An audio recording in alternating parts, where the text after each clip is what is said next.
Hello. Well, I'd like to start off by saying, for my newest college project, I had to learn how to use a mixing desk and how to make tutorials. This is my college project, and I thought, since there's none on the internet, why not do them? Who better else to do them than me? So I'm gonna get straight into it. Up here, you see all our XLR leads. They go from the mic. They go straight into the mixing desk. Below we got the PAD button, the pad. You'll need that for microphones when recording. It says knocks down 26 decibels when clicked. Next to it we got a HPF, which is a high pass filter. This will take your signal up by 80 Hz. Below that we've got our gain buttons. Everyone knows the gain button. This is known for just adjusting the gain of the input signal. And under that we've got the yellow button, which is the comp or compressor. Now compressor consists of 5 things: a threshold, a ratio, an output gain, an attack, and a release. Now this little button basically is just simplified compressing and just does all 5 of those in one. But however, this button may be amazing and sound amazing, but if you turn it up too much, you're gonna get some feedback. So be aware of that. Over here we got our phantom power.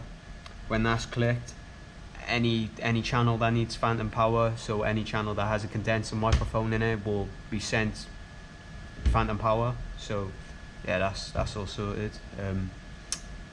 Here we have our EQs. Now our EQs, when turned up, they will boost the relevant bands. So if I was to boost the high-end frequencies, that would, boost more like the vocals and stuff like that. And if I was to maybe boost up the lower, that would give us maybe a more bassy sound.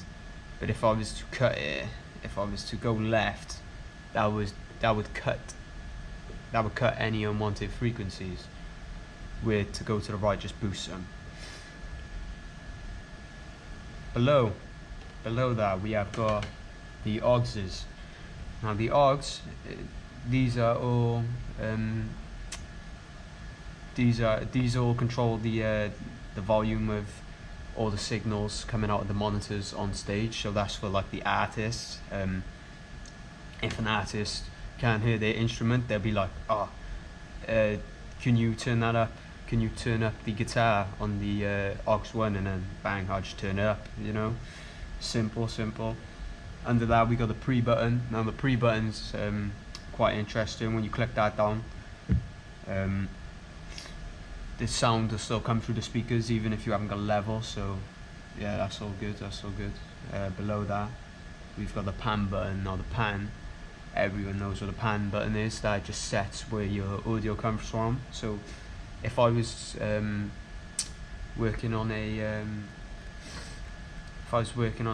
electric guitar, I would only pan about a little bit to the right or to the left. But I like to imagine, I like to think of these as clocks. So I'd be like 10 minutes to the right or 10 minutes to the left. That just helps a little bit. So that's electric guitar, that'd be 10 minutes to the left. Now that'd be bass guitar. Now bass stays dead center. Any bass heavy instruments will stay dead center on the pan. And we are using a stereo keyboard.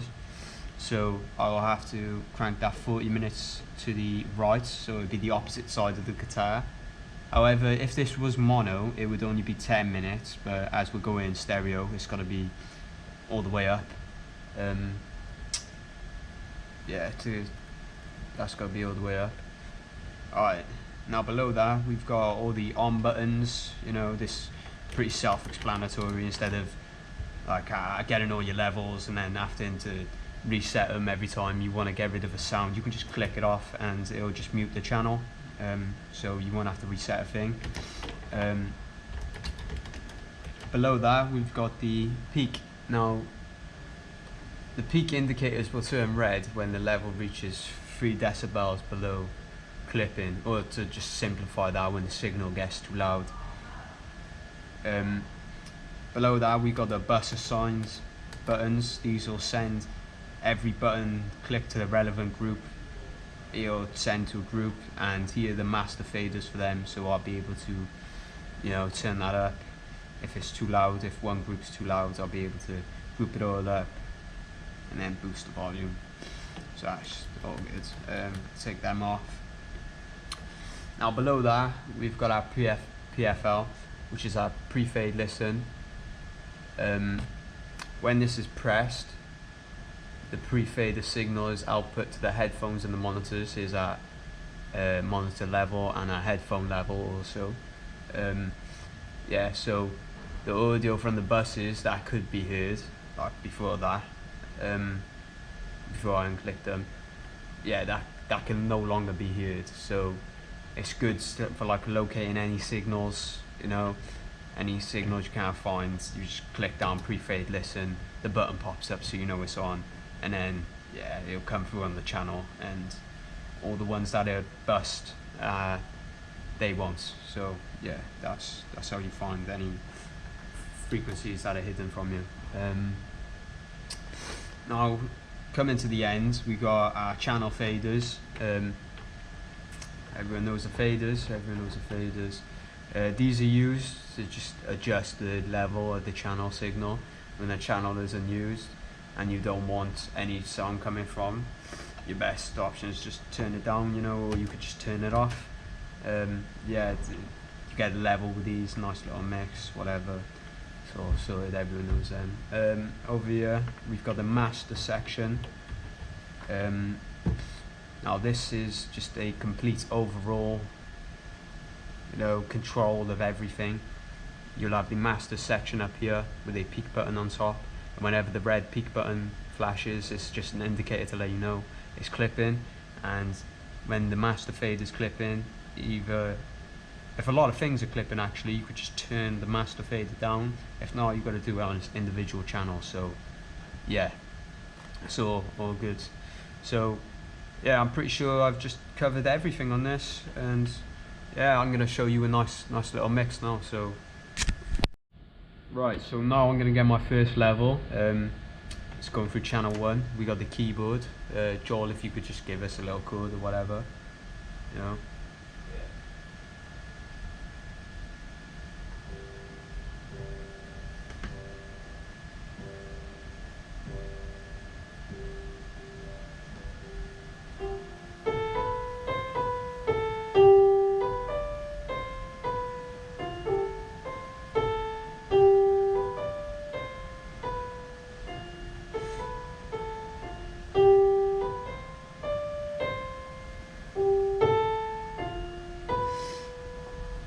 Remember,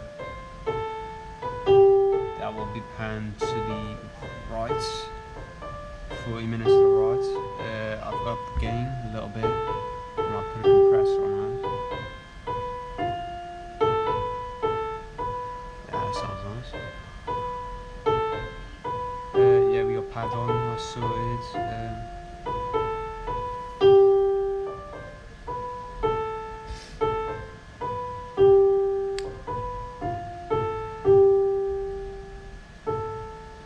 Alright, yeah, I'd say that's all good for that. If you want to hop on the guitar, Connor, if you could just give me a little like bass line, that'd be great.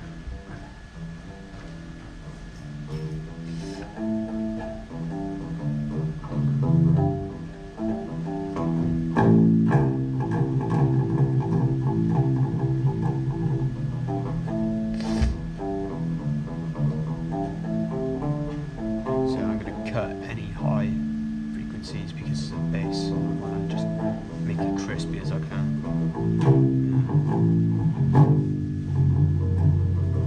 Not too much.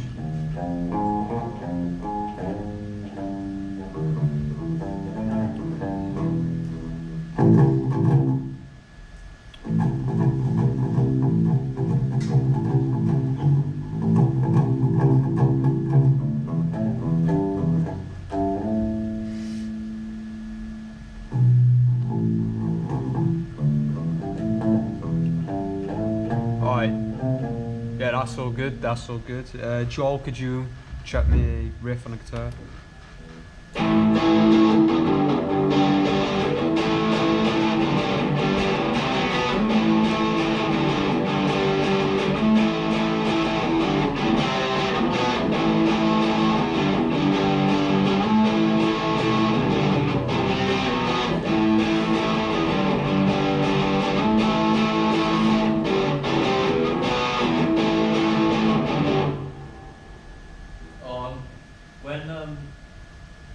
when you're doing corner, could you put a little bit more bass in my monitor, please?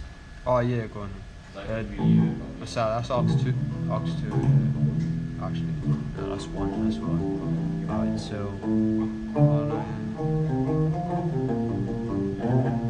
Yeah, that sounds good. That sounds good. So, yeah. So we all good for a take now? Yeah. Yeah. Go on. You just went. Yeah. You start off and then yeah. You all good? Yeah. Ready.